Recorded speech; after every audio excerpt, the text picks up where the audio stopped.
Hello friends, আমি চলে এসেছি আমি কার্তিক আমার নতুন ইউটিউব চ্যানেল টু সাইড কিচেনে। আজকে আমি একটা নতুন রেসিপি নিয়ে আজকে রেসিপি হচ্ছে বেদানা দিয়ে আইসক্রিম বানিয়ে দেখাবো। তো সেটা বানাতে কী কী উপকরণ লাগে আসুন দেখাই।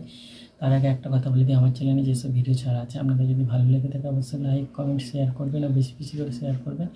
আপনি যদি আমার চ্যানেলে নতুন হয়ে থাকেন প্লিজ সাবস্ক্রাইব করে দেবেন আর নোটিফিকেশনটা অল করে দেবেন যাতে আমার ভিডিও আপনাদের কাছে আগে পৌঁছে যায়। তাহলে চলুন বেদানার আইসক্রিম বানাতে কী কী উপকরণ লাগে আসুন দেখাই।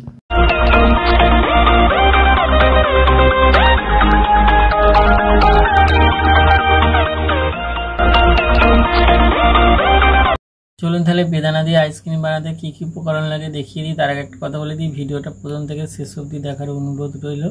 তাহলে চলুন রেসিপিটা শুরু করি।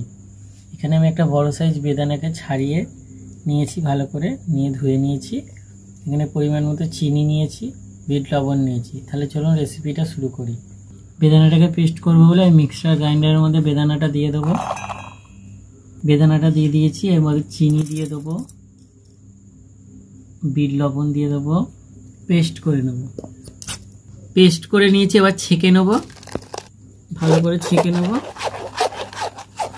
ছেঁকে নিয়েছি, এবার আমি বাটিতে ঢেলে নেব। তো আমি আইসক্রিম বসানোর কোনো ছাঁচ নেই, তো আমি ছোট কাঁচের বাটিতে বসাবো। তো আমি ঢেলে নেব যতগুলো বাটিতে ধরবে। বাটিতে ঢেলে নিয়েছি, এটা আমি 5-6 ঘন্টার জন্য ডিপ ফ্রিজে রেখে দেবো, তারপরে আপনাদের দেখাবো। দেখুন আমার বেদানা দিয়ে আইসক্রিম রেসিপিটা আমি 5-6 ঘন্টার জন্য ডিপ ফ্রিজে রেখেছিলাম, এটা বসে গেছে। এবার এটাকে আমি খুলে নেবো আস্তে করে।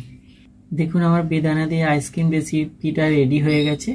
এই রেসিপিটা যদি আপনাদের ভালো লেগে থাকে অবশ্যই লাইক কমেন্ট শেয়ার করবেন ও বেশি বেশি করে শেয়ার করবেন। আর প্লিজ সাবস্ক্রাইব করে দেবেন, আমাদের পাশে থাকবেন। চলুন তাহলে দেখা হচ্ছে নেক্সট ভিডিওতে। এরকম নিত্য নতুন ভিডিও পাওয়ার জন্য আমাদের চ্যানেলটাকে অবশ্যই সাবস্ক্রাইব করবেন, আমাদের পাশে থাকবেন। চলুন তাহলে দেখা হচ্ছে নেক্সট ভিডিওতে।